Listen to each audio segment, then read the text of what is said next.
ആകാശവാണി കവരത്തി അഭിമുഖം.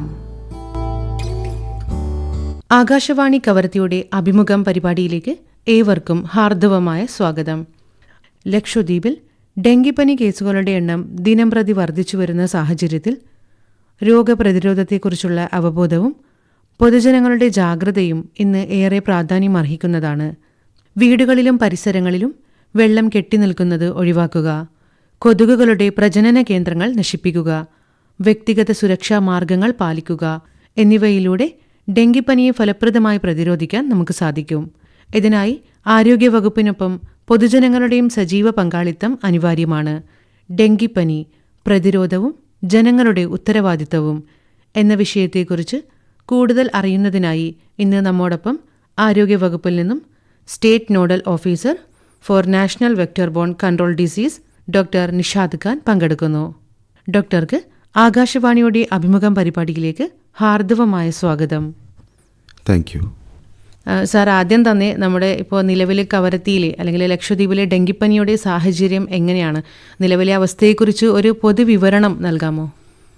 ലക്ഷദ്വീപിൽ നിലവിൽ ഡെങ്കിപ്പനിക്കെതിരെ ആരോഗ്യവകുപ്പ് നിരന്തരം ജാഗ്രത പുലർത്തി വരുന്നുണ്ട്. നിലവിലെ സാഹചര്യം നിയന്ത്രണ വിധേയമാണെങ്കിൽ കൂടിയും മഴക്കാലമായതിനാൽ കൊതുകുകളുടെ പ്രജനന സാധ്യത വർദ്ധിക്കുന്നതിൽ അതീവ ജാഗ്രത അനിവാര്യമാണ്. പൊതുജനങ്ങളിൽ പൊതുവെ രോഗലക്ഷണങ്ങളെക്കുറിച്ചുള്ള അവബോധം വർദ്ധിപ്പിക്കുന്നതും നേരത്തെയുള്ള രോഗനിർണയത്തിനും അതേപോലെ തന്നെ കൊതുക് നിയന്ത്രണ പ്രവർത്തനങ്ങൾ ശക്തിപ്പെടുത്തുന്നതിനും ആരോഗ്യവകുപ്പ് തുടർച്ചയായ നടപടികൾ ഇന്ന് സ്വീകരിച്ചു വരുന്നുണ്ട്. ഡെങ്കിപ്പനി ഒരാളിൽ നിന്ന് മറ്റൊരാളിലേക്ക് നേരിട്ട് പകരുന്ന ഒരു രോഗമല്ല. അത് ഇന്ന് നമ്മൾ ആദ്യം തന്നെ മനസ്സിലാക്കേണ്ട ഒരു കാര്യമാണ്. രോഗബാധിതനെ കടിച്ച ഏഡിസ് കൊതുകുകളാണ് സാധാരണ വൈറസ് മറ്റൊരാളിലേക്ക് പകർത്തുന്നത്. അതിനാൽ വീടുകളിലും പരിസരങ്ങളിലും വെള്ളം കെട്ടി നിൽക്കുന്നത് ഒഴിവാക്കുകയും കൊതുകുകളുടെ കേന്ദ്രങ്ങൾ നശിപ്പിക്കുകയും ചെയ്യുന്നത് രോഗനിയന്ത്രണത്തിലെ ഏറ്റവും പ്രധാനപ്പെട്ട ഒരു ഘടകമാണ്. നിലവിൽ നമ്മുടെ ലക്ഷദ്വീപിൽ 200-ൽ പരം ഡെങ്കിപ്പനി കേസുകൾ റിപ്പോർട്ട് ചെയ്തിട്ടുണ്ട്. അതായത് 2026 മാത്രമായിട്ട് ഈ കേസുകൾ റിപ്പോർട്ട് ചെയ്തിട്ടുണ്ട്. അതിൽ ഭൂരിഭാഗം കേസുകളും നമ്മുടെ കവരത്തി ദ്വീപിലാണ് ഇന്ന് റിപ്പോർട്ട് ചെയ്യപ്പെട്ടിട്ടുള്ളത്. ഇത് സമൂഹം മുഴുവനും കൂടുതലും ജാഗ്രത പാലിക്കേണ്ട ഒരു സാഹചര്യമാണെന്ന് വ്യക്തമാക്കുന്നു. ഡെങ്കിപ്പനി തടയാൻ നമുക്ക് ആരോഗ്യവകുപ്പിൻ്റെ പ്രവർത്തനങ്ങൾ മാത്രം മതിയാവുകയില്ല. ഓരോ വ്യക്തിയുടെയും ഓരോ കുടുംബത്തിൻ്റെയും സജീവ പങ്കാളിത്തം ഈ ഒരു മഹായജ്ഞത്തിന് അനിവാര്യമാണ്. സാർ, ഇനിയിപ്പോൾ എന്താണ് ഡെങ്കിപ്പനി എന്നതിനെക്കുറിച്ച് ചെറിയൊരു വിവരണം നൽകാമോ? ഇത് എങ്ങനെയാണ് പകരുന്നതെന്ന് ഇപ്പോൾ ചെറുതായിട്ട് പറഞ്ഞു, ഒന്ന് ഡീറ്റെയിൽ ആയിട്ട് ഒന്ന് പറയാമോ? ഡെങ്കിപ്പനി ഡെങ്കി വൈറസ് മൂലമുണ്ടാകുന്ന ഒരു വൈറസ് രോഗം മാത്രമാണ്. രോഗബാധിതനായ ഒരാളെ കടിച്ച ഏഡിസ് ഈജിപ്റ്റി അല്ലെങ്കിൽ ഏഡിസ് ആൽബോപിക്ടസ് ഇനത്തിൽപ്പെട്ട കൊതുകുകൾ പിന്നീട് മറ്റൊരാളെ കടിക്കുമ്പോഴാണ് നമുക്ക് ഈ രോഗം പകർന്നു വരുന്നത്. കൂടുതലായും നമ്മുടെ ദ്വീപുകളിൽ ഏഡിസ് ആൽബോപിക്ടസിൻ്റെ എണ്ണം കുറച്ച് കൂടുതലാണ്. റീസെൻ്റ്ലി നമ്മൾ നടത്തിയ കുറച്ച് പഠനങ്ങളിലൊക്കെ അത് വളരെ വിദഗ്ധമായി കാണാനും സാധിച്ചിട്ടുണ്ട്.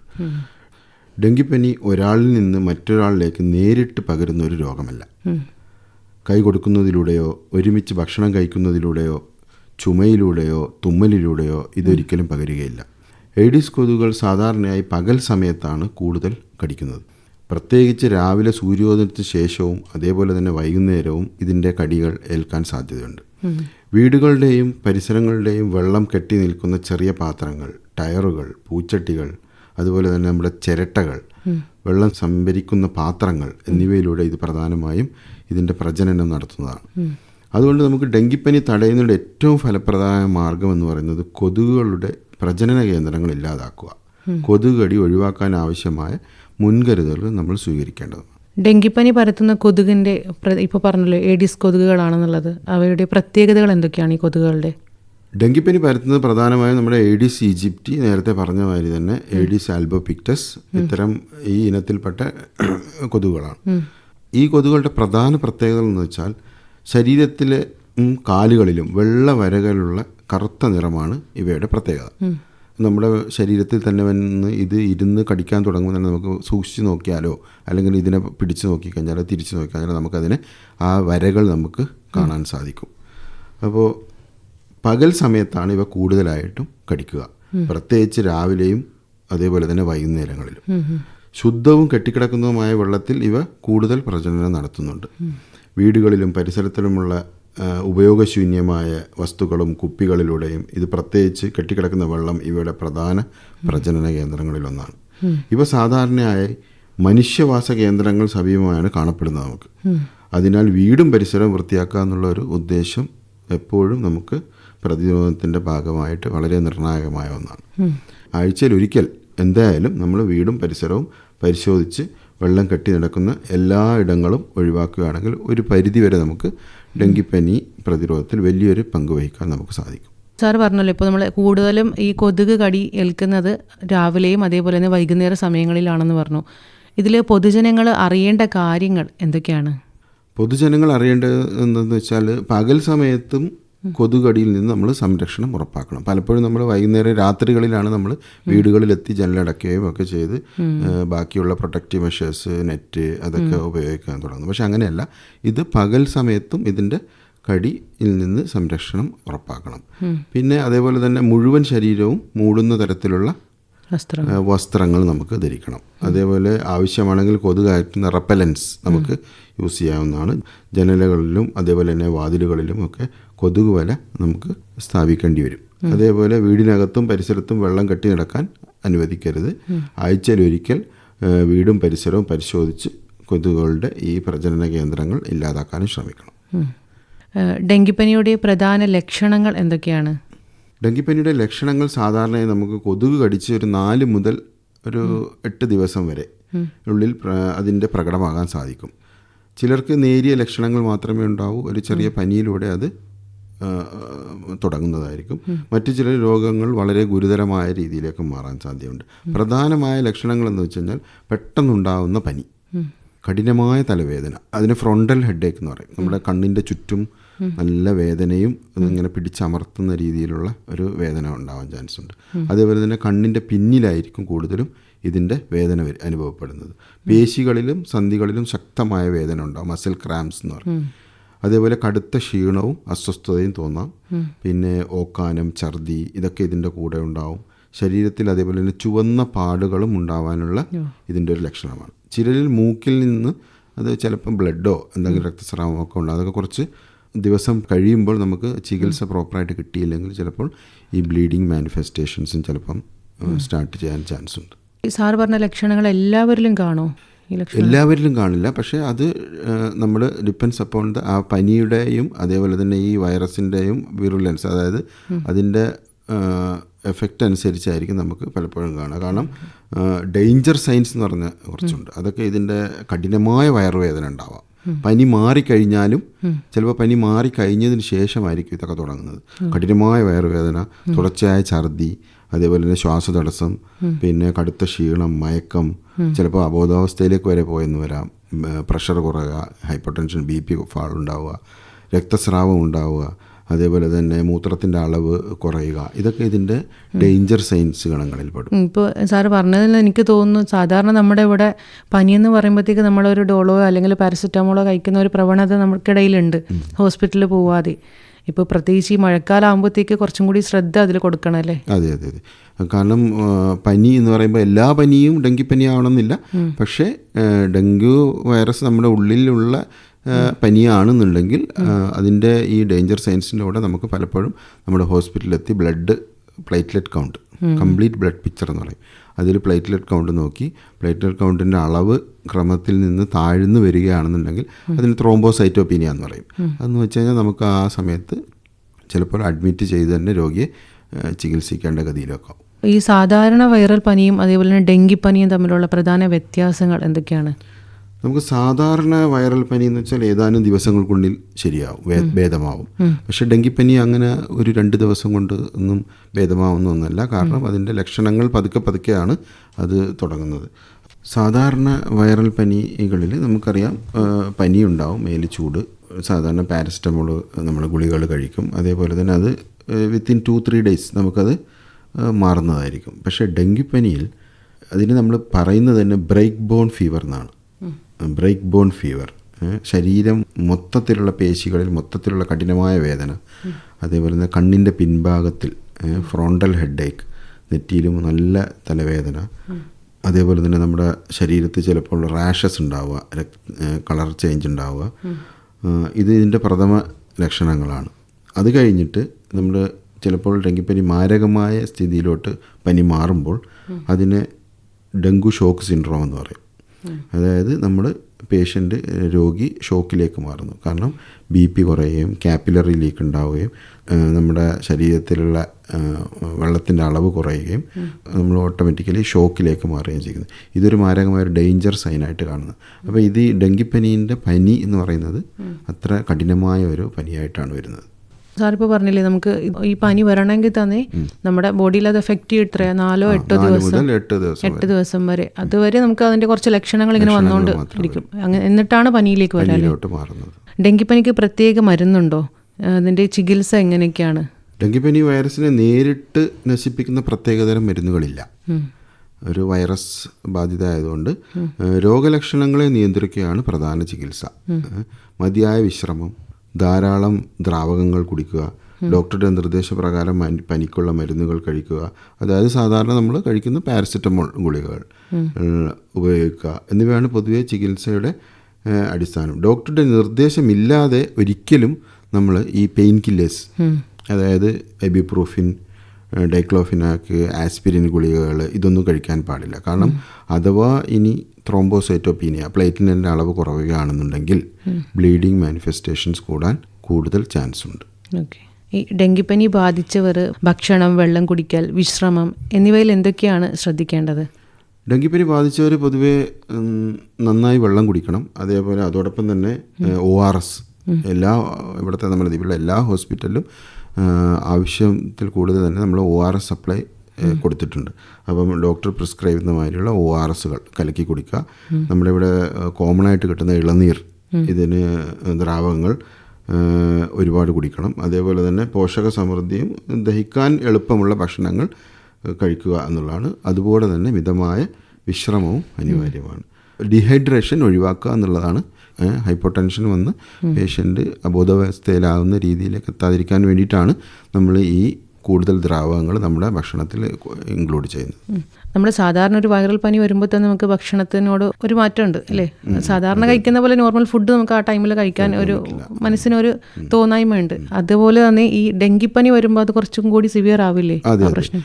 ആ സമയത്താണ് നമ്മൾ ഹോസ്പിറ്റലിൽ എത്തേണ്ടതും ഡോക്ടറുടെ നിർദ്ദേശപ്രകാരമുള്ള IV ഫ്ലൂയിഡ്സ് നമുക്ക്, അതായത് നമ്മൾ ഗ്ലൂക്കോസ് എന്ന് പറയും, IV ഫ്ലൂയിഡ്സ് നമുക്ക് പലപ്പോഴും നമ്മുടെ ട്രീറ്റ്മെൻറ്റിൽ ഇൻക്ലൂഡ് ചെയ്യുന്നത്.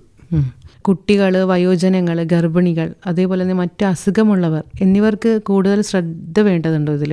അതെ, കുട്ടികൾ, അതേപോലെ തന്നെ ഓൾഡ് ഏജ്, അതേപോലെ ഗർഭിണികൾ, പ്രമേഹം, ഹൃദയരോഗം, വൃക്കരോഗങ്ങൾ ഉള്ള ആൾക്കാർക്ക് പ്രത്യേകിച്ച് ഈ പനികളും മറ്റും എത്തിക്കഴിഞ്ഞാൽ കൂടുതൽ ഇൻഫെക്ഷൻ കുറച്ച് കൂടുതലായിട്ട് കാണാൻ സാധിക്കും. അവർ എത്രയും പെട്ടെന്ന് ആരോഗ്യ കേന്ദ്രത്തിൽ പരിശോധനയും ചികിത്സയും തേടേണ്ടതാണ്. ഇതുപോലെ തന്നെ 2ാം തവണ ഡെങ്കിപ്പനി വന്നാൽ കൂടുതൽ ഗുരുതരമാകുന്നു എന്ന് പറയാറുണ്ട്. അതിൽ ശരിക്കും എത്രത്തോളമാണ് സത്യമുള്ളത്? ശരി തന്നെയാണ് പറഞ്ഞത്. ഡെങ്കി വൈറസ് സാധാരണ 4 വ്യത്യസ്ത തരങ്ങളിലുണ്ട്. ഒരു തരം വൈറസ് ബാധിച്ചവർക്ക് പിന്നീട് മറ്റൊരു തരം വൈറസ് ബാധിക്കുമ്പോൾ ചിലരിൽ ഗുരുതരമായ സാധ്യതകൾ കാണാറുണ്ട്. എന്നാൽ എല്ലാ രണ്ടാമതും ബാധിക്കുന്ന അണുബാധകൾക്ക് ഉണ്ടാവണമെന്നുമില്ല. അതുകൊണ്ട് രണ്ടാമത് ബാധിക്കുന്നവർക്ക് എപ്പോഴും വൈദ്യസഹായം തേടുകയും ഒരു ഡോക്ടറുടെ നേതൃത്വത്തിലുള്ള ട്രീറ്റ്മെൻറ്റ് അനിവാര്യമാണ്. വീട്ടിലും പരിസരത്തും ഡെങ്കിപ്പനി തടയാൻ ജനങ്ങൾ നിർബന്ധമായും ചെയ്യേണ്ട കാര്യങ്ങൾ എന്തൊക്കെയാണ്? വീടിനകത്തും പരിസരത്തും നമ്മൾ വെള്ളം കെട്ടി നിൽക്കുന്നത് അനുവദിക്കാതിരിക്കുക. അതേപോലെ തന്നെ വെള്ളം സംഭരിക്കുന്ന പാത്രങ്ങൾ മൂടി വെക്കുക. ഉപയോഗശൂന്യമായ ടയറുകൾ പൊതുവെ വീട്ടിൻ്റെ മുറ്റത്ത് കാണാം നമുക്ക്. അതേപോലെ തന്നെ കുപ്പികൾ, അതേപോലെ ചിരട്ടകൾ എല്ലാം നീക്കം ചെയ്യുക. കൊതുക് കടി ഒഴിവാക്കാൻ നമുക്ക് കൊതുക് വലയും ഉപയോഗിക്കാം. ഫ്രഷ് വാട്ടറിലും നമുക്കിത് വളരുന്നതാണ് ഈ കൊതുകുകൾ. അപ്പം അതുകൊണ്ട് അതും ഒഴിവാക്കുന്ന രീതിയിലേക്ക് തന്നെ ഉള്ള സോഴ്സ് റിഡക്ഷൻ ആക്ടിവിറ്റീസ് നമ്മൾ ചെയ്യേണ്ടതാണ്. ഓക്കെ. ലക്ഷദ്വീപിൽ ഏറ്റവും കൂടുതൽ ഇപ്പോൾ കേസുകൾ റിപ്പോർട്ട് ചെയ്യുന്നത് കവരത്തി ദ്വീപിലെന്ന് പറഞ്ഞു. കവരത്തി ദ്വീപിൽ ഇന്നൊരു സ്ഥലം അങ്ങനെ എന്തെങ്കിലും വാർഡ് വേസോ? അതെ, കവരത്തി ദ്വീപിൽ നമ്മളിപ്പം ഏറ്റവും കൂടുതൽ ഇപ്പോൾ 200ഓളം കേസുകളിൽ വന്നതിൽ 100-ൽ കൂടുതൽ കേസുകളും കവരത്തിയിൽ നിന്ന് തന്നെയാണ് വന്നത്. പിന്നെ ഇവിടെ ആരോഗ്യ മേഖലയിൽ കുറച്ച് എല്ലാ സ്പെഷ്യലിസ്റ്റും എല്ലാവരും ഉള്ളതുകൊണ്ടും പലപ്പോഴും എല്ലാവരും ഹോസ്പിറ്റലിലെത്തി ചികിത്സകൾ തേടിയിട്ടുമുണ്ട്. എല്ലാവരും വന്ന് പരിശോധിക്കുകയും ചെയ്തിട്ടുണ്ട്. അതും ഒരു കാരണമാവാം. കവരത്തിയിൽ ഏറ്റവും കൂടുതൽ കേസുകൾ റിപ്പോർട്ട് ചെയ്ത വാർഡുകൾ മിക്കതും വാർഡ് 6, 7, 8, 9 ഈ വാർഡുകളാണ് കൂടുതലായിട്ട്. അപ്പം ഞങ്ങൾ തുടക്കത്തിൽ തന്നെ ആ ഭാഗങ്ങളിൽ കുറച്ച് ഈ പ്രതിരോധ പരിപാടികൾ കുറച്ച് കൂടുതലായിട്ട് ഊർജിതമാക്കിയിട്ടുണ്ട്. സാർ, അതേപോലെ തന്നെ ഒരു കാര്യം ചോദിക്കുകയാണെങ്കിൽ, ഇപ്പോൾ സാർ പറഞ്ഞു 2026 ഡെങ്കി കേസുകളുടെ എണ്ണം ഇപ്പോൾ കൂടിക്കൊണ്ടിരിക്കുകയാണ് അല്ലേ ദിനം പ്രതി. അതെ. അപ്പോൾ ഇതിനു മുമ്പ് കഴിഞ്ഞ വർഷങ്ങളിൽ എവിടെയെങ്കിലും നമ്മുടെ ലക്ഷദ്വീപിൽ ഇങ്ങനെയുള്ള കേസുകൾ കൂടിയിട്ടുണ്ടോ? അതെ, നമുക്ക് 2023, 2024 കുറച്ച് ഡെങ്കു കേസസ് കൂടുതലായിട്ടുണ്ടായിരുന്നു. അപ്പം പ്രത്യേകിച്ച് ആന്ത്രോത്ത് ദ്വീപിൽ കൂടുതലായിട്ടുണ്ടായിരുന്നു.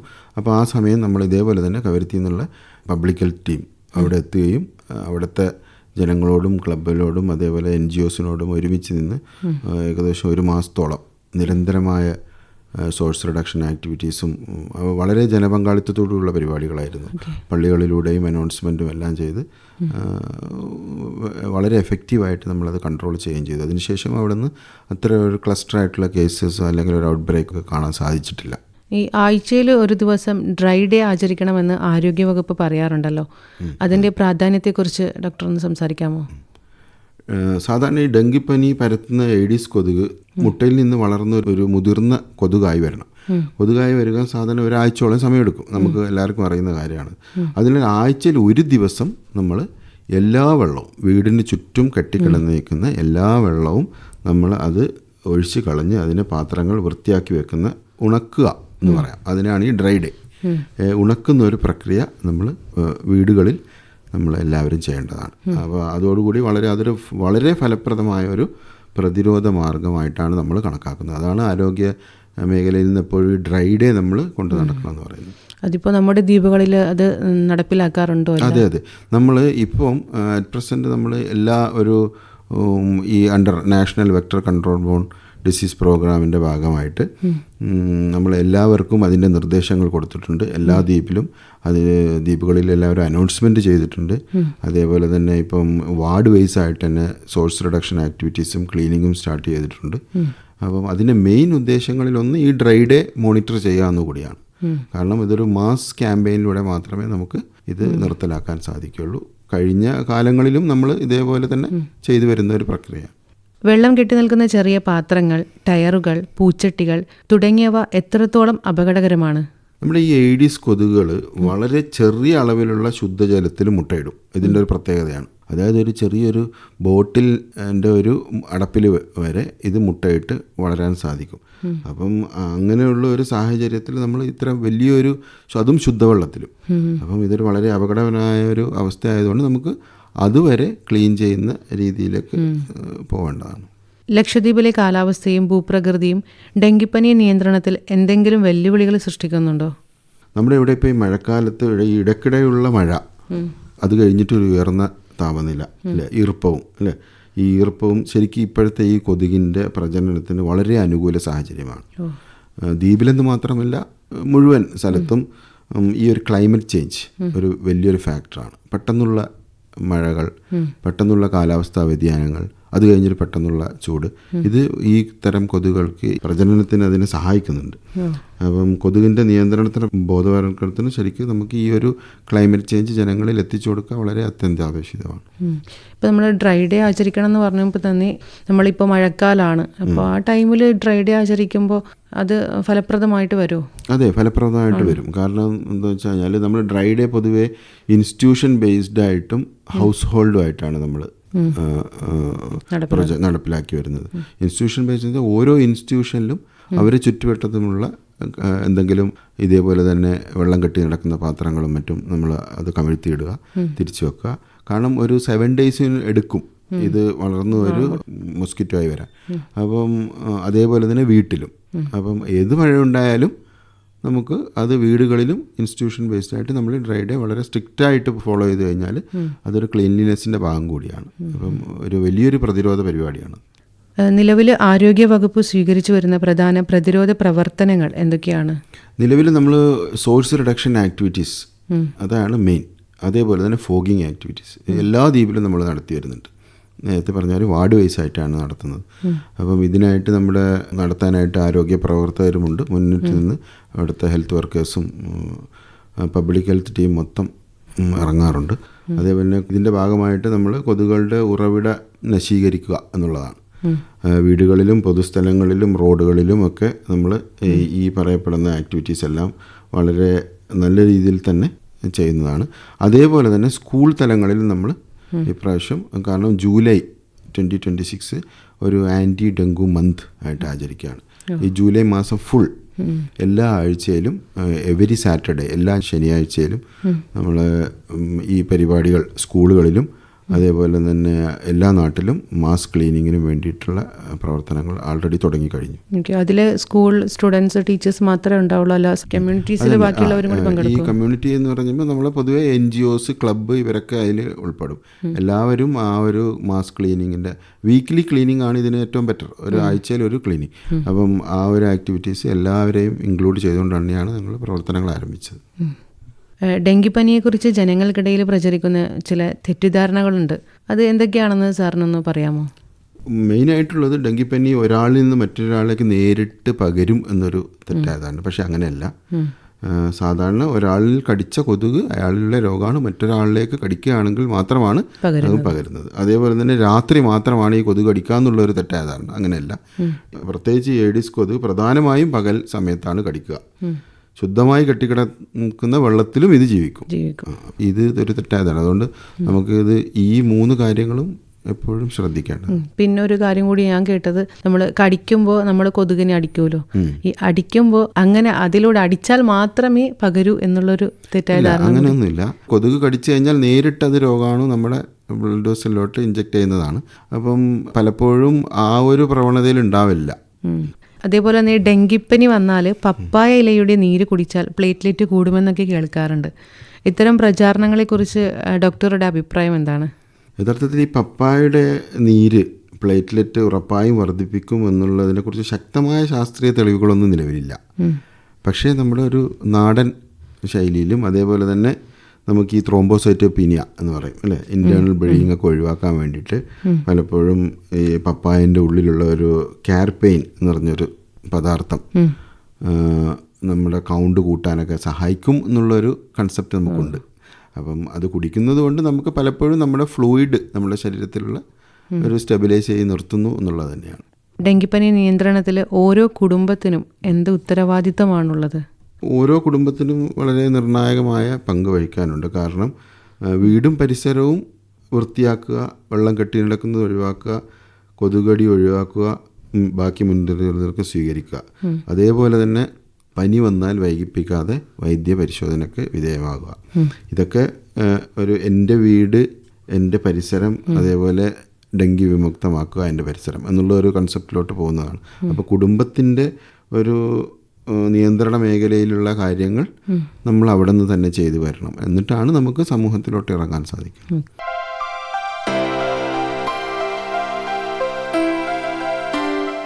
ഡെങ്കിപ്പനിക്കെതിരായ പോരാട്ടം ആരോഗ്യവകുപ്പിൻ്റെ മാത്രം ഉത്തരവാദിത്തമല്ല. ഓരോ കുടുംബത്തിൻ്റെയും ഓരോ പൗരൻ്റെയും പങ്കാളിത്തം അതിൽ ആവശ്യമാണ്. ജാഗ്രത പാലിക്കാം, നമ്മുടെ ലക്ഷദ്വീപിനെ സുരക്ഷിതമാക്കാം. ഇന്നത്തെ അഭിമുഖ പരിപാടി ഇവിടെ അവസാനിക്കുന്നു. ഡോക്ടർ നിഷാദ് ഖാൻ വളരെ പ്രധാനപ്പെട്ട വിവരങ്ങളാണ് നമ്മളുമായി പങ്കുവച്ചത്. ഹൃദയം നിറഞ്ഞ നന്ദി ഡോക്ടർ. Thank you. പ്രിയ ശ്രോതാക്കളെ, ഡെങ്കിപ്പനി തടയാനാകുന്ന ഒരു രോഗമാണ്. നമ്മുടെ വീടും പരിസരവും വൃത്തിയായി സൂക്ഷിക്കുക. വെള്ളം കെട്ടിനിൽക്കാൻ ഇടവരുത്താതിരിക്കുക. പനി വന്നാൽ സ്വയം ചികിത്സ ഒഴിവാക്കി സമയബന്ധിതമായി ആരോഗ്യ കേന്ദ്രത്തെ സമീപിക്കുക. ഇതെല്ലാം ഓരോരുത്തരുടെയും ഉത്തരവാദിത്തമാണ്. ശ്രോതാക്കൾ ഇതുവരെ കേട്ടത് ഡെങ്കിപ്പനി പ്രതിരോധവും ജനങ്ങളുടെ ഉത്തരവാദിത്തവും എന്ന വിഷയത്തെ ആസ്പദമാക്കി state nodal officer for vector borne control disease doctor Nishad ഖാനുമായി ഫസ്ലീന ബീഗം ഉമ്പിയപുര നടത്തിയ അഭിമുഖം.